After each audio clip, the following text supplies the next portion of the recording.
வெண்பருத்தி நூலெடுத்து வாய் வெடிச்ச பூவெடுத்து நான் அணிஞ்சிட தொடுத்து வச்ச நடினமான மாலை இது.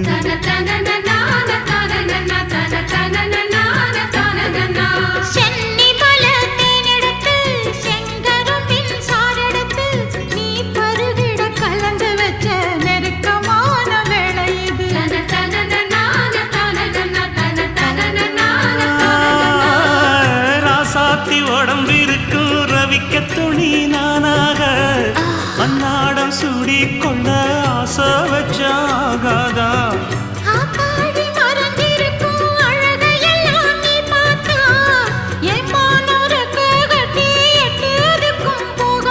அடிச்சி சக்கரையே எட்டி நீயும் நிக்கிறியே நான் ஏங்கி ஏங்கி பார்க்கிற போறாங்க.